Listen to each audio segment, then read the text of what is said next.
ഏവർക്കും മറ്റൊരു ഓൺലൈൻ ക്ലാസ്സിലേക്ക് സ്വാഗതം. +1 ഫിസിക്സുമായി ബന്ധപ്പെട്ട ചാപ്റ്റേഴ്സാണ് നമ്മൾ പഠിച്ചുകൊണ്ടിരുന്നത്.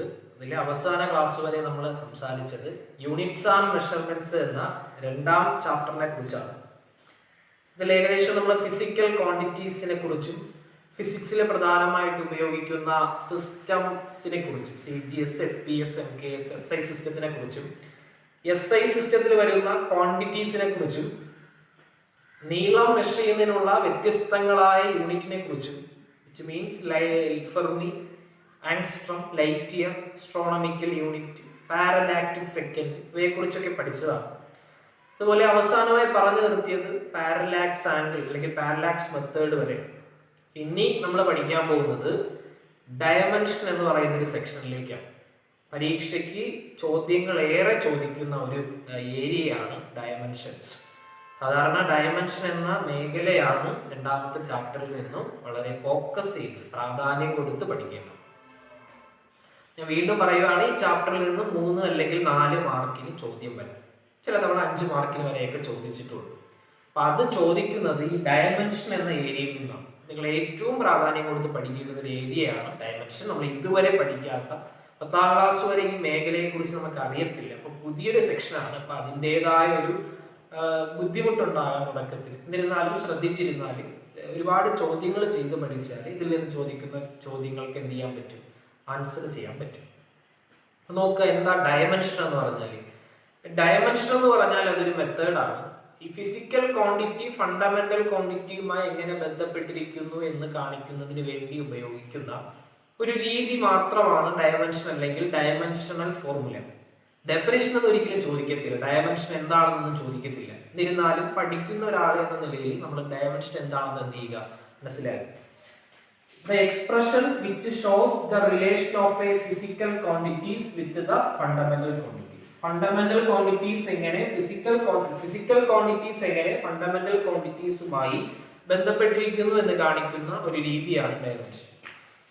ഇവിടെ നിങ്ങൾ ശ്രദ്ധിക്കേണ്ടത് മാസ് എന്നൊരു ഫണ്ടമെന്റൽ ക്വാണ്ടിറ്റി, അതുപോലെ ലെങ്ത് എന്നൊരു ഫണ്ടമെന്റൽ ക്വാണ്ടിറ്റി, ടൈം എന്നതൊരു ഫണ്ടമെന്റൽ ക്വാണ്ടിറ്റി, ഇവകളുടെ ഡയമെൻഷണൽ അല്ലെങ്കിൽ ഡയമെൻഷൻ റെപ്രസെന്റ് ചെയ്യേണ്ടത് ഇങ്ങനെയാണ്. എന്ന് പറഞ്ഞാൽ ഡയമെൻഷൻ എല്ലായ്പ്പോഴും ഒരു സ്ക്വയർ ബ്രാക്കറ്റിനുള്ളിൽ എഴുതുക. ഡയമെൻഷൻ എല്ലായ്പ്പോഴും ഒരു സ്ക്വയർ ബ്രാക്കറ്റിനുള്ളിൽ എഴുതുക. അതായത് ഇതുപോലെ സ്ക്വയർ ബ്രാക്കറ്റിനുള്ളിൽ എഴുതുക. കൂടാതെ ഉപയോഗിക്കേണ്ടുന്ന ആ സിംബലുകൾ ക്യാപിറ്റൽ ലെറ്റേഴ്സ് എഴുതുക. മാസ് M ആണ്, അതിനെ ക്യാപിറ്റൽ ലെറ്റർ കൊണ്ട് തന്നെ സൂചിപ്പിക്കുക. ലെങ്ത് L ആണ്, ടൈം T ആണ്. അപ്പോൾ M, L, T ഈ 3 അടിസ്ഥാനമായി വരുന്ന ഫണ്ടമെന്റൽ ക്വാണ്ടിറ്റീസ് ഉപയോഗിച്ചുകൊണ്ട് ബാക്കി ഫിസിക്കൽ ക്വാണ്ടിറ്റീസിനെ എല്ലാം റെപ്രസെന്റ് ചെയ്യാൻ പറ്റും. അതാണ് ഡയമെൻഷൻ എന്ന് പറഞ്ഞത്. ഏകദേശം 15 ചാപ്റ്ററുകളിലായിട്ട് നമ്മൾ ഒരുപാട് ഫിസിക്കൽ ക്വാണ്ടിറ്റീസ് പഠിക്കും. അപ്പൊ അവകളുടെ എല്ലാം എന്ത് എഴുതാൻ അറിഞ്ഞിരിക്കണം? ഡയമെൻഷൻ എഴുതാൻ അറിഞ്ഞിരിക്കണം. അപ്പോൾ ചിലപ്പോൾ പരീക്ഷയ്ക്ക് 13ാമത്തെ ചാപ്റ്ററുമായി ബന്ധപ്പെട്ട ഒരു ക്വാണ്ടിറ്റിയും അതിന്റെ ഡയമെൻഷനും ആയിരിക്കും ചോദിക്കുന്നത്. അപ്പോൾ ഈ 15 ചാപ്റ്ററുമായി ബന്ധപ്പെട്ട് കിടക്കുന്ന ഒരു ചാപ്റ്ററാണ്, ചാപ്റ്ററിലെ ടോപ്പിക്കാണ് ഏതെന്ന് പറഞ്ഞാൽ ഡയമെൻഷൻ എന്ന് പറയുന്നത്. അപ്പോൾ തുടക്കക്കാരെന്ന നിലയിൽ ഞാനൊരു 10-11 ക്വാണ്ടിറ്റീസ് എഴുതിയിട്ടുണ്ട്. Velocity, speed, acceleration, force, density, angle, momentum, അതുപോലെ വർക്ക് അല്ലെങ്കിൽ എനർജി, പവർ, പ്രഷർ ഇങ്ങനെ തുടങ്ങി ഏകദേശം ഒരു 10ഓളം ഫിസിക്കൽ ക്വാണ്ടിറ്റീസ് എഴുതിയിട്ടുണ്ട്. അപ്പൊ ഇവകളുടെ ഡയമെൻഷൻ നമ്മൾ എങ്ങനെ എഴുതുമെന്നാണ് ഈ ക്ലാസ്സിലൂടെ നമ്മൾ നോക്കുന്നത്. ഞാൻ വീണ്ടും പറയുമ്പോൾ 15 ചാപ്റ്ററുമായി ബന്ധപ്പെട്ട് എന്തുണ്ട്? ഡയമെൻഷൻ ഉണ്ട്. അപ്പൊ നിങ്ങൾ ഓരോ ചാപ്റ്റർ, ഇപ്പോൾ സപ്പോസ് 4ാമത്തെ ചാപ്റ്റർ പഠിക്കാമെന്ന് കരുതുക. ലാസ്റ്റ് ഓഫ് മോഷൻ എന്നതാണ് 4ാമത്തെ ചാപ്റ്റർ. അത് പഠിക്കുമ്പോൾ അതിലൊരു ക്വാണ്ടിറ്റി നിങ്ങൾ പഠിച്ചുവെങ്കിൽ നിങ്ങൾ എന്ത് ചെയ്യുക, ആ ക്വാണ്ടിറ്റിയുടെ ഡയമെൻഷണൽ ഫോർമുല അപ്പോൾ തന്നെ എഴുതി പഠിക്കുക. അത് 1ാമത്തെ ചാപ്റ്ററുമായി ബന്ധപ്പെട്ട് ഡയമെൻഷൻ എന്ന സെക്ഷനിൽ എന്ത് ചെയ്യുക, എഴുതി വെക്കുക. അങ്ങനെ 6, 7, 8, 9, 10, 15 ചാപ്റ്ററിൽ നമ്മൾ ഓരോ ക്വാണ്ടിറ്റീസ് പഠിക്കും. ആ ക്വാണ്ടിറ്റീസുകളിൽ ഒക്കെ തന്നെ എന്ത് കാണും?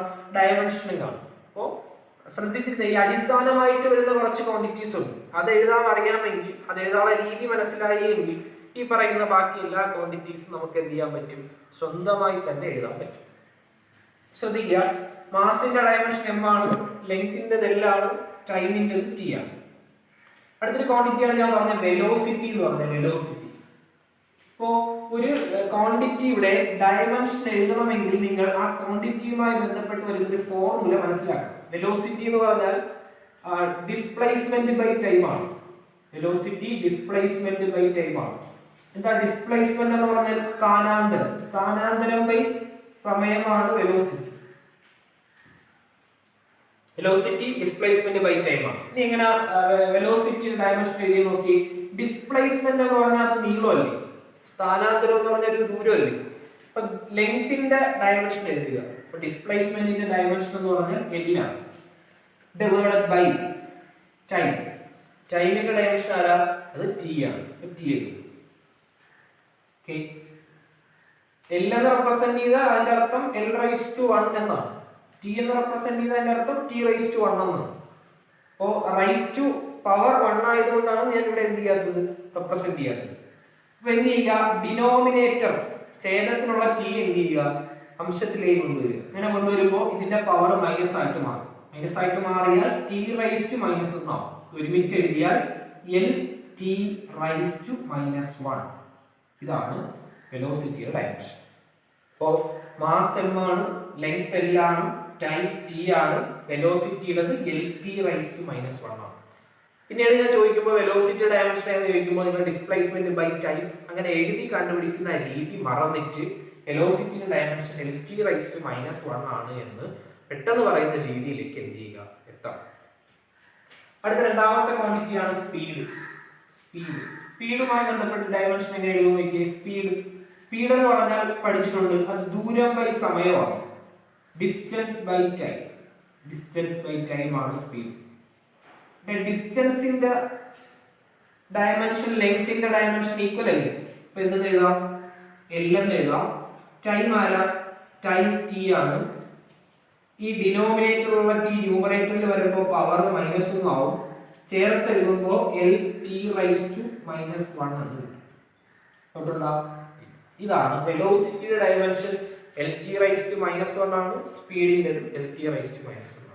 കിട്ടുന്ന രീതി എങ്ങനെയാണെന്നാ പറയണത്. അവസാനത്തെ ഡയമെൻഷണൽ ഫോർമുല മാത്രം ബൈഹാർട്ട് ചെയ്ത് ചെയ്യും.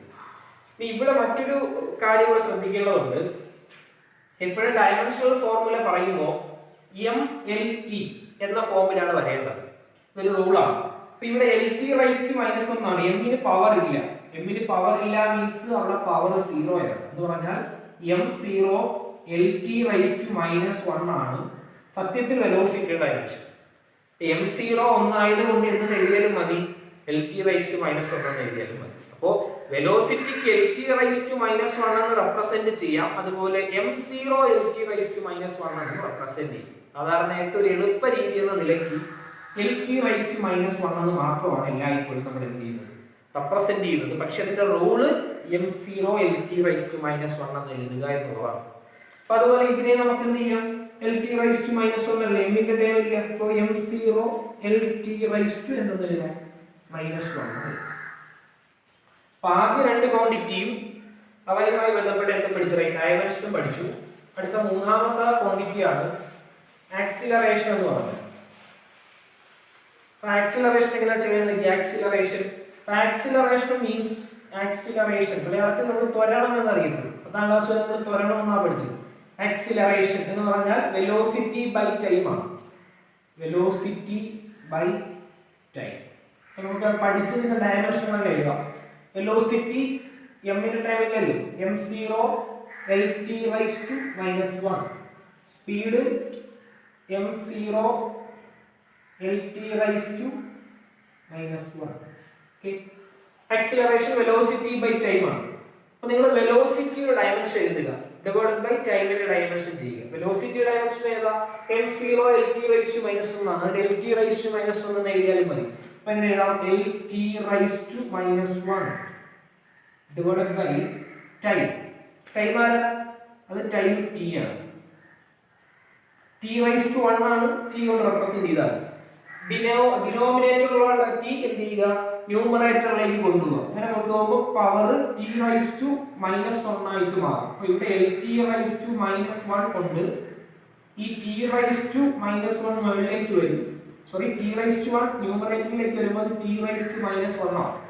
ഒരുപോലുള്ള ക്വാണ്ടിറ്റികൾ ചെയ്യുക എന്ന് പറഞ്ഞാൽ A⁻m into A⁻n എന്ന് പറഞ്ഞാൽ A⁻m+n ആണ്. ഒരു സംഖ്യ അല്ലെങ്കിൽ A⁻m into A⁻n എന്ന ഫോമിൽ വന്നാൽ ആ നമ്പർ എഴുതാമോ അല്ലെങ്കിൽ ആ സംഖ്യ എഴുതാമോ അത് എഴുതിയിട്ട് പവറിൽ ആഡ് ചെയ്യുക m പ്ലസ് എന്ന് എഴുതുക. ഇവിടെ ആണെങ്കിൽ ഇത് t raise to minus 1 into t raise to minus 1 എന്ന് പറഞ്ഞാൽ t raise to minus 1 plus t raise to minus 1 ആണ്. അത് t റൈസ് ടു മൈനസ് 2 ആണ് അല്ലേ. അപ്പോൾ lt raise to minus 2 m ന് പവർ ഇല്ലല്ലോ. അപ്പോൾ എങ്ങനെ എഴുതാം? m 0 lt raise to minus 2. ഇനി നിങ്ങൾ വെറുതെ lt റൈസ് ടു മൈനസ് 2 എന്ന് പറഞ്ഞാൽ ആൻസർ ശരിയാണ്. അപ്പോൾ ആക്സിലറേഷന്റെ ഡയമെൻഷൻ കിട്ടി. അത് m0 lt raise to minus 2 ആണ്. Okay, acceleration ഔട്ടില്ലല്ലോ. വെലോസിറ്റിയുടെ എഴുതുക, ബൈ ടൈം ചെയ്യുക, ഇതിനെ ഇവിടെ കൊണ്ടുവരിക, ഒരുപോലെ ഉള്ളത് ചെയ്തെഴുതുക. m ന് പവർ ഇല്ലാത്തതുകൊണ്ട് m0 കൊണ്ട് റെപ്രസെന്റ് ചെയ്യുക. അടുത്ത കാര്യമാണ് ഫോഴ്സ്. ഈ പറയുന്ന ക്വാണ്ടിറ്റി, ഏതൊരു ക്വാണ്ടിറ്റിയുടെ ഡയമെൻഷൻ എഴുതാനും ആ ക്വാണ്ടിറ്റിയുമായി ബന്ധപ്പെട്ട ഒരു ഇക്വേഷൻ സമവാക്യം അറിഞ്ഞിരിക്കണം അല്ലേ, എങ്കിൽ മാത്രമേ നമുക്ക് ചെയ്യാൻ പറ്റത്തുള്ളൂ. നമ്മൾ ഓരോ ക്വാണ്ടിറ്റി, ഇപ്പൊ സാധാരണ ഈ വെലോസിറ്റി, സ്പീഡ്, ആക്സിലറേഷൻ ഇതിന്റെയൊക്കെ നിങ്ങൾ കാണാതെ പഠിച്ചു വെച്ചിരുന്നത് lt റൈസ് ടു മൈനസ് 1 ആണ്, lt റൈസ് ടു മൈനസ് 2 ആണ്. അടുത്ത ഫോഴ്സ്. ഫോഴ്സ് എന്ന് പറഞ്ഞാൽ മാസ് ഇൻറ്റു ആക്സിലറേഷൻ ആണ്. മാസ് ഇൻറ്റു ആക്സിലറേഷൻ എങ്ങനെ ചെയ്യും? മാസിന്റെ ഡയമെൻഷൻ ഓൾറെഡി നമുക്ക് അറിയാം, m ആണ്. മാസിന്റെ ഡയമെൻഷൻ m ആണ്. അതുപോലെ ആക്സിലറേഷന്റെ ഡയമെൻഷൻ ഓൾറെഡി നമുക്ക് അറിയാം, lt റൈസ് ടു മൈനസ് 2 ആണ്. lt raise to minus 2. നീ m0 lt raise to minus 2 എന്ന് എഴുതിയാലും കുഴപ്പമൊന്നുമില്ല, കാര്യം m0 ഓൾറെഡി 1 ആണല്ലോ. ഒരു സംഖ്യ റൈസ് ടു 0 എന്ന ആൻസർ 1 ആയി. അപ്പോൾ ഇത് ചേർത്തെഴുതുമ്പോൾ ആൻസർ mlt റൈസ് ടു എന്ന് കിട്ടും, മൈനസ് 2 എന്ന് കിട്ടും. ഇതാണ് ഫോഴ്സിന്റെ ഡയമെൻഷൻ. ഫോഴ്സിന്റെ ഡയമെൻഷൻ എന്ന് പറഞ്ഞാൽ mlt റൈസ് ടു മൈനസ് 2 ആണ്. ഓക്കേ, ഫോഴ്സ് എങ്ങനെയാണെന്ന് മനസ്സിലായ? മാസ് ഇൻറ്റു ആക്സിലറേഷൻ ആണ്. മാസിന്റെ ഡയമെൻഷൻ m ആണ്, acceleration lt raise to minus 2 ആണ്. ഇത് സാധാരണ ചെയ്യാനായിട്ട് പ്രത്യേകിച്ച് ഒന്നുമില്ല, അപ്പോൾ ചേർത്ത് എഴുതുക mlt റൈസ് ടു മൈനസ് 2. അടുത്ത ക്വാണ്ടിറ്റി ആണ് ഡെൻസിറ്റി. ഡെൻസിറ്റിയുടെ സമവാക്യം അറിഞ്ഞിരിക്കുക. ഡെൻസിറ്റിയുടെ സമവാക്യം മാസ് ബൈ വോളിയം. ഡെൻസിറ്റി എന്ന് പറഞ്ഞാൽ മാസ് ബൈ വോളിയം. ഡെൻസിറ്റി സമം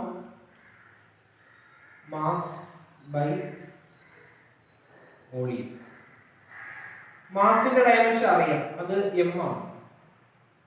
volume, volume means length into breadth into height ആണ്. മൂന്നും ദൂരമാണ്. ദൂരത്തിന്റെ ഡയമെൻഷൻ l ആണ്. അപ്പൊ l into l into l എന്ന് പറഞ്ഞാൽ അത് l ക്യൂബ് ആണ്.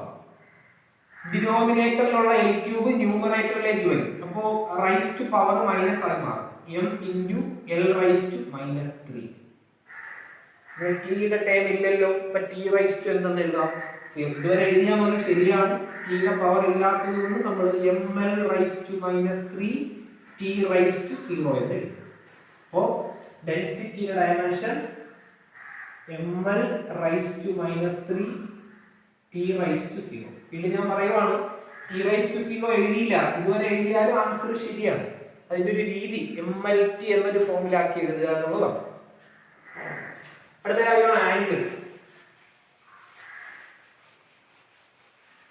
ആംഗിൾ എന്ന് പറയുമ്പോൾ നേരത്തെ ഒരു കഴിഞ്ഞ ക്ലാസ്സിൽ ആംഗിൾ പഠിപ്പിച്ചപ്പോൾ, പാരലാക്സ് മെത്തേഡ് പഠിപ്പിച്ചപ്പോൾ ആംഗിൾ എന്ന് പറഞ്ഞാൽ ആർക്ക് ബൈ എന്തെന്ന് പഠിപ്പിച്ചു? റേഡിയസ് അല്ലെങ്കിൽ ലെങ്ത് എന്ന് പഠിപ്പിച്ചു. ആർക്ക് ബൈ ലെങ്ത് എന്ന് പഠിപ്പിച്ചു. നോക്കിക്കേ, ഇത് രണ്ടും ഒരേ ക്വാണ്ടിറ്റിയാണ്, നീളമാണ്. നീളത്തിന്റെ ഡയമെൻഷൻ എല്ലാം. ഇപ്പൊ ന്യൂമറേറ്റർ ഡിനോമിനേറ്റർ അംശം ചെയ്യണം, ഇതിൽ ഒരുപോലെ വന്നാൽ എന്ത് ചെയ്യും? ക്യാൻസൽ ചെയ്തു. ഇവിടെ എല്ലാണ്, ഇവിടെ എല്ലാണ്, ക്യാൻസൽ ചെയ്തു. അതുകൊണ്ട് ആംഗിളിൽ എന്തില്ല? യൂണിറ്റ് ഇല്ല, no unit. Sorry, no dimension. Unit ഇല്ലാന്നല്ല, ഡയമെൻഷൻ ഇല്ല. ആംഗിളിന് യൂണിറ്റ് ഉണ്ട്, കഴിഞ്ഞ ക്ലാസ് നമ്മൾ പഠിച്ചതാണ്. ആംഗിൾ പ്ലെയിൻ ആംഗിൾ ആണ് എങ്കിൽ, സോളിഡ് ആംഗിൾ ആണ് എങ്കിൽ, സ്റ്റിറേഡിയനും റേഡിയനും സ്റ്റിറേഡിയനും. ആംഗിളിന് യൂണിറ്റ് ഉണ്ട്, പക്ഷെ എന്തില്ല? No dimension. പരീക്ഷയ്ക്ക് അങ്ങനെ ചോദിക്കും. യൂണിറ്റ് ഉള്ളതും ഡയമെൻഷൻ ഇല്ലാത്തതുമായ ക്വാണ്ടിറ്റി, യൂണിറ്റ് ഉണ്ട് ഡയമെൻഷൻ ഇല്ല, അങ്ങനത്തെ ഒരു ക്വാണ്ടിറ്റിയാണ് ഏതെന്ന് പറഞ്ഞാൽ ആംഗിൾ. എന്നാൽ തിരിച്ചു വരത്തില്ല, ഡയമെൻഷൻ ഉണ്ട് യൂണിറ്റ് ഇല്ല, അങ്ങനെ ഒരു ക്വാണ്ടിറ്റി ഉണ്ടാകത്തില്ല. യൂണിറ്റ് ഉണ്ടാവുകയും ഡയമെൻഷൻ ഇല്ലാതിരിക്കുകയും ചെയ്യുന്ന ഒരു ക്വാണ്ടിറ്റിയാണ് ഏതെന്ന് പറഞ്ഞാൽ ആംഗിൾ. അപ്പൊ ആംഗിൾ എന്ന ക്വാണ്ടിറ്റിക്ക് എന്തില്ല? ഡയമെൻഷൻ ഇല്ല. ഡയമെൻഷൻ ഇല്ല എന്നതിന് നമ്മൾ പറയുന്നത് ഡയമെൻഷൻ ലെസ് എന്നാണ്. ഡയമെൻഷൻ ലെസ് ക്വാണ്ടിറ്റിയാണ് ഏതെന്ന് പറഞ്ഞാൽ ആംഗിൾ എന്ന് പറയുന്നത്. അടുത്ത ക്വാണ്ടിറ്റിയാണ് മൊമെന്റം.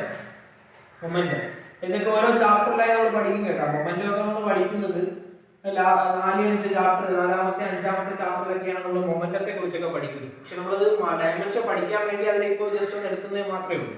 മൊമെന്റത്തിന്റെ ഇക്വേഷൻ അറിഞ്ഞിരിക്കുക. മൊമെന്റം ഈ ഒരു ഇക്വേഷൻ നമ്മൾ സ്വന്തമായിട്ട് എഴുതാൻ പറ്റും. മൊമെന്റം എന്ന് പറഞ്ഞാൽ മാസ് ഇൻറ്റു വെലോസിറ്റി ആണ്.